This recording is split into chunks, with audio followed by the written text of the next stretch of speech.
Who are the anchor outs? The anchor outs are a name for the tribe who lives on the water here on Richardson Bay. They're here for two reasons that are connected. One is that the Marin headlands are there, so even though it seems pretty breezy now, you might be able to hear the wind. Whoosh! But it's a lot more protected than San Francisco or Berkeley or Richmond, because they get the wind right through the slot, right under the gate. It goes right to Berkeley and San Francisco. So it's hard to have a boat there. They rock a lot more. So here they're protected usually by the headlands for all the months except for winter time. Right? You're protected from a west wind. The other reason, the second reason there are anchor outs here is because people have been kind of resistant to being moved off of this bay. This one. They could leave San Francisco Bay, and they have Berkeley and Richmond and all the places in between and up in the Delta and down south too, and gone into marinas and had to pay slip fees and get connected to hot water and electricity like that. But here there's a small group, about 100 people, who don't want to do that. And some of them are really great sailors, mariners, and some of them are here for other reasons. Anchor outs, it's a pejorative, I think, as some people use it, because it implies that they're not sailors. They don't sail. Right? They just know how to squat on a boat and make sure it doesn't leave when there's a big storm or when there's a bunch of wind like there is now. Right? Yeah. So anchor out means you don't live in a marina, basically, and there are thousands and thousands of boats here at marinas in Sausalito. You've passed them all, right? And you can look, and it looks like sometimes there's just no life. Sometimes on weekends it looks like they might be having fun at certain docks, but really it can be kind of dull. It looks maybe like they have their boats as status symbols and stuff. So at least the boats out here are either being used for people to live on, or they're being used to store people's junk on. One of the two. How long have you been here? I sailed here in the beginning of the 21st century. We're now well into it. So 2000? Yes. And I've been away a couple years too.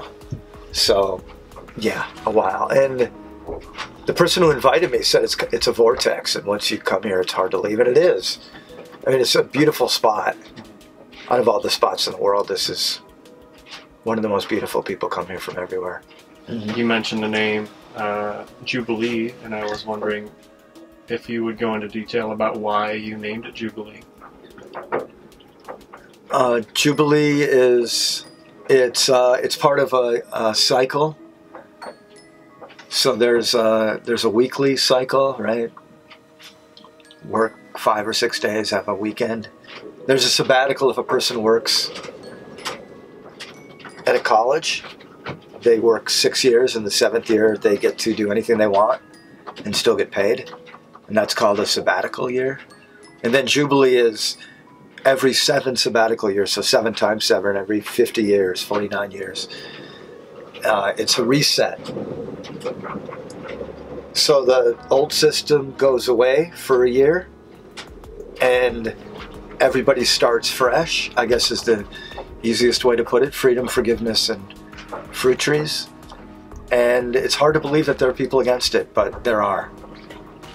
And so that's the most difficult thing for a Jewish person thinking about Jesus to try and comprehend, is the Messiah is supposed to do their best to bring in Jubilee specifically. So that means that there's no, like Moses, you free the slaves.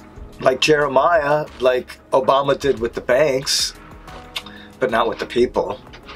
You free the debts, you get rid of the debts, college debts included.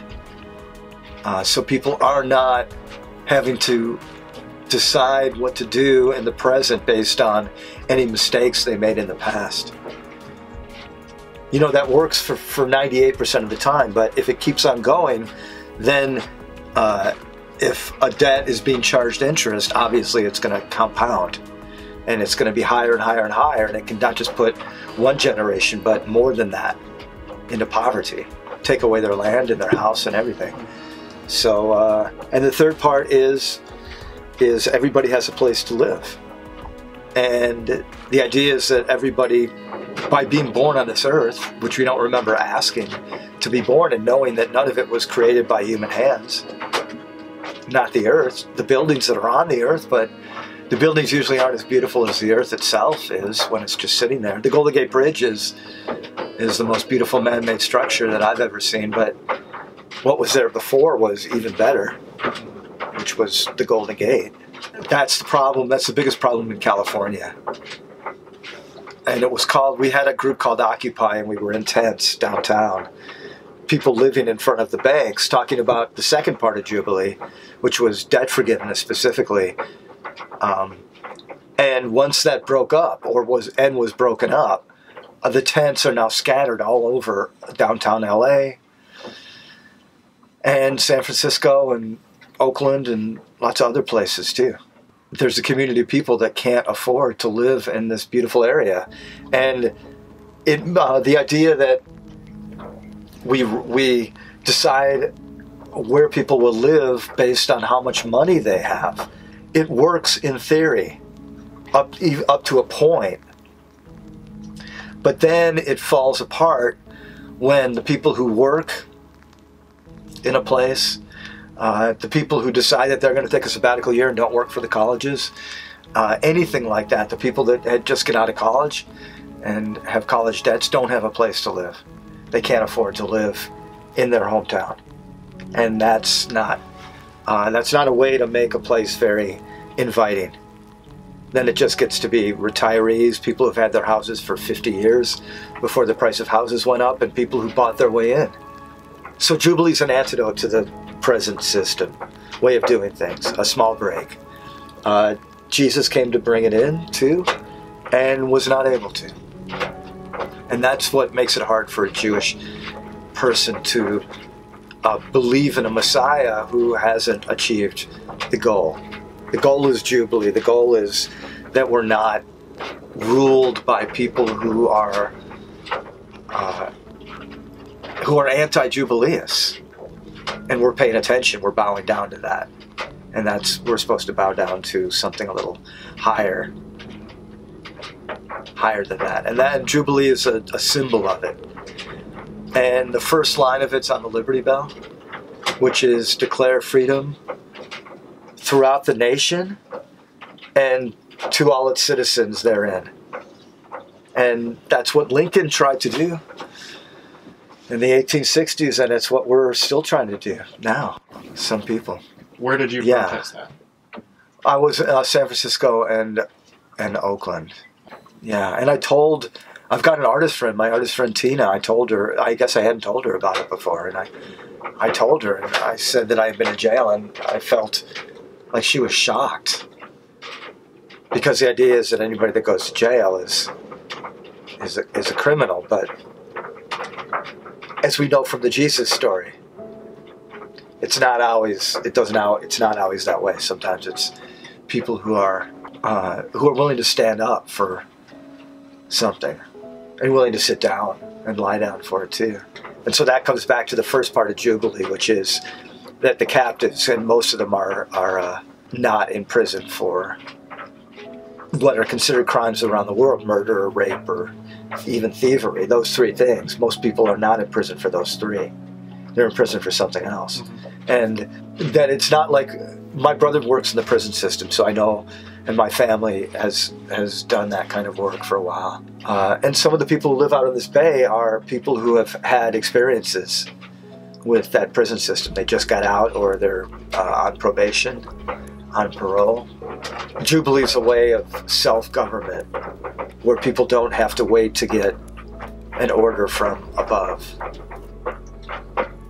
to say, what are we going to do with our lives, or what are we going to do with today?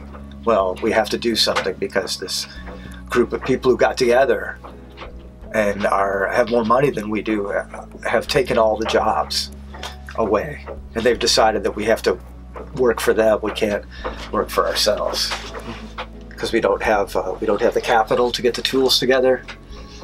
We wouldn't even know what to do if we did have the tools together, let alone have work to do for an innocent workaway that shows up on our boat and says, "What's the agenda today, Captain?" For instance. So that's why things can't just be. I can't just say, well, if somebody's got enough food and a place to stay, that's not enough for a human being. A human being has to have work. They've got to have work. So you working at a restaurant now is, to me, better than what I'm doing. So that's part of Jubilee too, is everybody at least has a little bit of land they can put seeds down, which is the most basic of all the professions, is being a gardener. But you can't garden unless you've got a plot of land somewhere. It kind of leads into your involvement in this community garden that you spearheaded, or can you tell me about how that came to be?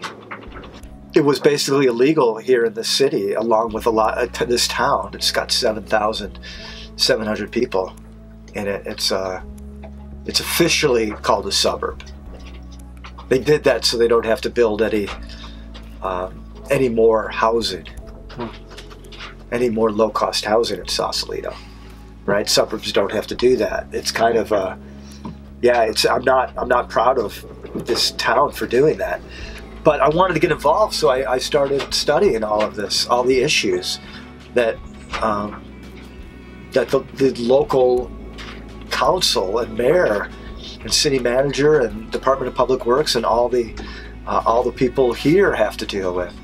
For 7,000 people, it can help me understand what it's like for a county or a state or a country or a world. So a community garden became the easiest way, because nobody in their right mind would ever publicly say that they're against it, unless they're just trying to get attention by being, and there are people like that too. There are people like that. There's not many, but they can make something. There's something called policy violence, which is that they make it impossible to have a community garden, so there isn't one. But there's nobody to complain to, there's nobody to talk to. And I tried complaining and talking to everybody and passing petitions and doing it. And people don't want to be pariahs in their hometowns. So they don't want to go against, people don't want to protest as the first thing when they wake up. They don't want to be against something. They want to be for something. So finally I found a woman who's just a beautiful person, and she invited me, and I invited a few others, and she invited some others too, and we now have a group, and the group it's difficult. The thing about people is that the more they have a chance to be themselves, the more they're going to be themselves. And that's beautiful, and it's infuriating sometimes too, right? Because then you've got in a small area, 50 feet by 25 feet, which is how big that garden in back of Doretta's is, for 6 people to get along well enough. That's a challenge. And that's by far the biggest challenge. It's not growing the food.